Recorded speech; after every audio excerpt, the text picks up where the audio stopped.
Well, it's time to check your money with Vicki Brackens. Vicki Brackens is the president of Brackens Financial Solutions Network, LLC, and a registered representative of Lincoln Financial Advisors Corp., member SIPC. This segment is brought to you by Brackens Financial Solutions Network. Vicki, America's money maven. Vicki, how you doing? I'm doing really great, George, but I feel like I've already worked about 2 weeks in this 1 week. Listen, and you and I we had some bonus time this weekend. Yes, we did. Okay, you know, it's funny that at times you can say sometimes the schedule is so packed and overpowering that you really don't know how you're going to breathe. But I'm very grateful for what's happened over the last couple of weeks.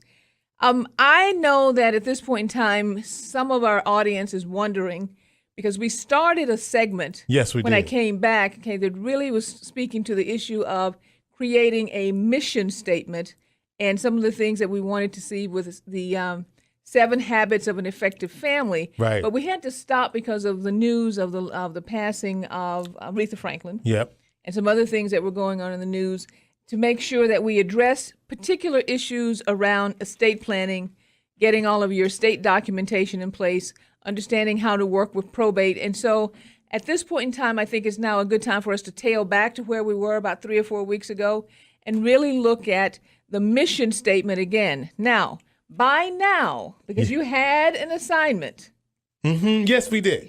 By now, everyone should have their family mission statement done. Yes, they should. And it should be posted somewhere in the house. Mm-hmm. And you should be actually reading and reviewing that at your dinner table every night with your family. And so our next, and I'm assuming that has been done. If I am incorrect, right, you still have a week to get that done. Yeah. All right, George. Yeah. You see from your face Woo. that there may be a need. You know what it's like, Vicki? You know, like when you're in school and you didn't do the homework, and then the teacher gives an extension because you're trying to figure out, how am I going to get through this assignment? Mm-hmm. That's kind of how I was feeling. Oh, okay. Well, for anybody else out there who may be feeling the same way, I'm giving you 1 more week as far as an extension, because I forgot to, at the end of last week, tell you that we were going to come back to this week. So I'll make that my responsibility, my miss, and give everybody an extra week. So what are we doing this week? Okay, so this week, what's going to happen is you finish the mission statement, and after the mission statement, you say, these are the things that we want to accomplish. The next step is how. Okay. So create the how. List 5 bullet points around whatever your mission statement is as to how we're going to do it, and put a timeline around it. We have found that in goal planning, the thing that's most important is that we are very specific and that we are very intentional around the time. Because if we just say we want to build a better family and we're going to do that by saving X numbers of dollars, but we don't say by when, that's a wish. Okay, and right now we need a solid goal, because we're focusing in on building long-range heritages so that we have no more. Correct. Okay. Now, this week, though, I thought I'd also share some things that happened this week with me and you. And me and you, yeah. Okay. In the fact that today we were part of, and we did a little bit of a segment around this last week. Yeah.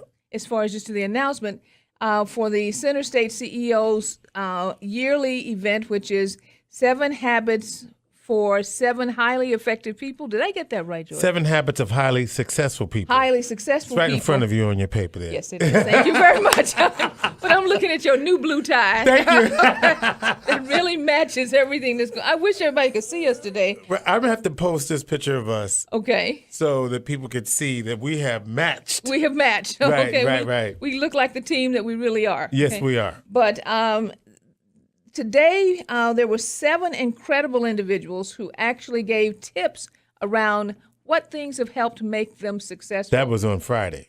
That was on Friday. That's correct. Yeah. Okay, on Friday, that would help them be successful. And so I thought I would go ahead and share with the audience, with our listeners, my 7 tips. Okay. Okay? Now, the first thing is, for most people, They know that I run a financial planning firm, and we also have an investment which focuses on financial planning and investment management. But what they may not know is the fact that we started from zero about 28 years ago as far as numbers of assets. And at this point in time, we're topping out around $40 million as far as direct assets under management. And surprisingly, $104 million in assets that we actually advise on through the financial planning process as far as 401k plans, etc. There was no way that I expected that my firm would reach a level like this, starting out at zero, and reaching that level at this point in time. In fact, this leads me to actually my first habit, which is my first nugget of knowledge that I hope it helps someone on their life's journey, and that is don't underestimate the power of grace, of God's grace. Every entrepreneur, every business owner in the room or whoever has worked in business has experienced a moment when they thought, how in the world am I going to get through this? How are we going to make payroll?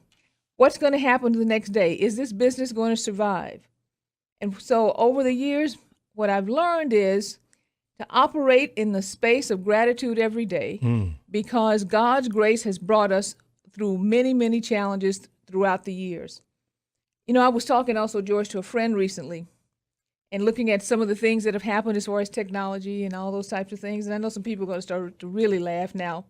And we thought about, we were laughing about, you know, during our lives, there were party lines. Right. You could call and somebody else would be on the phone. Somebody else would be on the phone. You have to say, I got to make a call right now. Okay? Party lines to right now, we have computers that are pretending to be phones, because if you really think about the iPhone, that's a computer. Right. Okay? It's a computer that you can make a phone call through. Right. Okay? And we've got TVs. When I was growing up, that only had 3 channels, and now we've got 2,000 channels with nothing to watch. Right. And we, you know, with all kidding aside, it's mind-blowing what's happened over the last 50 or 60 years. But what it's taught me is that the gifts of life come in unplanned, unscripted, and unexpected times. So I should never throw away an idea if it comes to me in a package or in a way that I did not expect. So my second nugget is I've learned to live by this. Expect the unexpected, embrace it, adapt, and move on. Always keep an attitude of expecting the unexpected and let my life follow that throughout its journey. You know, even my own career and my entire life experience here in Syracuse was unexpected. Right. We'll go through. I think I told you that story before. Yeah. So now there are thousands of books that have been written about the best strategy for forecasting financial results and the qualities of leadership and how to develop those qualities.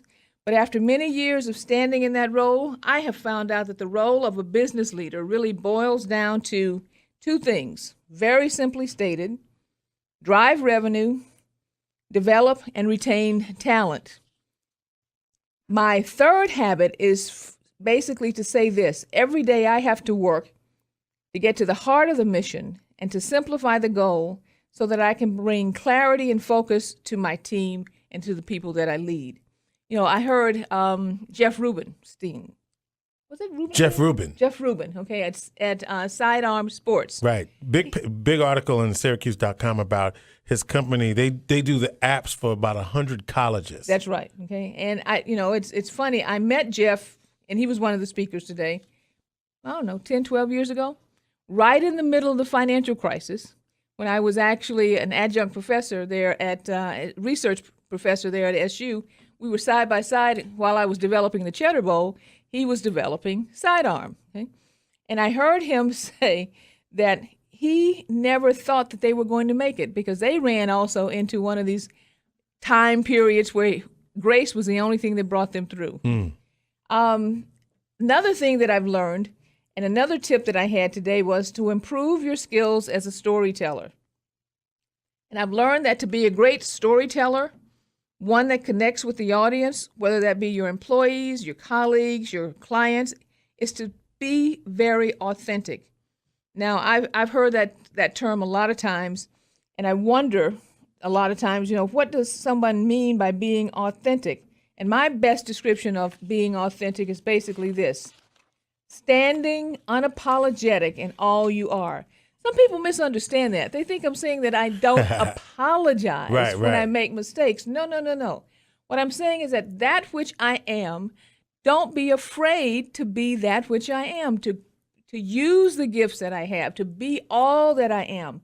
So I always tell everyone, I said, I'm a woman, I'm black, I'm gay, I'm a professional business owner who likes jazz, who loves Syracuse, who can cook, who's not too good with, well, let's say time. Okay. But all the things that you are, own what you are and use those gifts to the fullest. That richness, that diversity creates connection. It builds trust in your team, and it energizes the people who are following you, and they will follow you and the mission and the vision that you establish if you are always authentic. Okay. A lot of us are afraid of that. They are. We are. I mean, seriously, and it takes, I don't think that comes automatically. I think it's something you have to build. You have to practice it. Yes. Okay? Yes. You have to practice it because, and I'm not going to quote it perfectly, but Maya Angelou had a quote, or there's a quote from her that basically says, "How dare you stand small," which is the end of it. Okay? Right. Where looking at, and you do have to put energy, and you have to actually make sure that you are paying attention to the compromises that you make around being you. Yeah. Okay. Finally, or actually number 4, I always tell everyone that in perfecting my storytelling skills and learning to stand unapologetically, I have to make sure that I am also honing my individual skills around the types of stories that are most appropriate for the situation that I am in. Okay? Now, you probably have heard this before, George. Your team is basically doing everything for you. They are the talent that fuels your growth. They create your sustainability. They create your innovation. They provide the foundation for your company to grow. The team is actually the number one asset.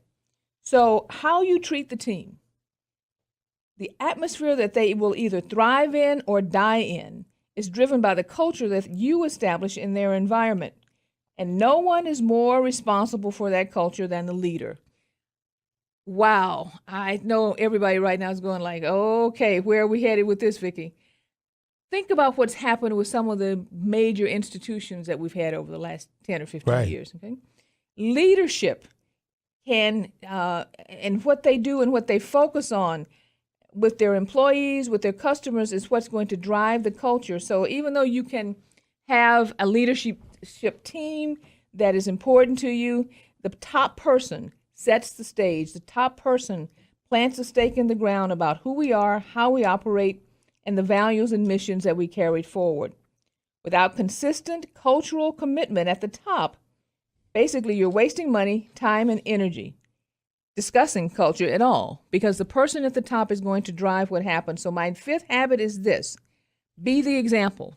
Always be there, set the culture, both for my internal customers, and I call my employees the internal customers. And if you do that, they will follow you and follow the mission and accomplish great things.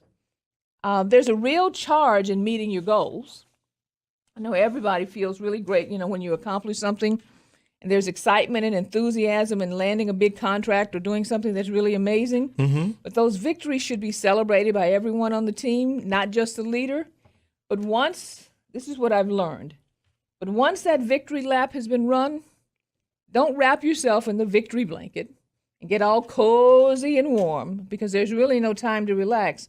Because in this world, in the world of business, you are required to continually progress and to innovate and to bring value to the marketplace.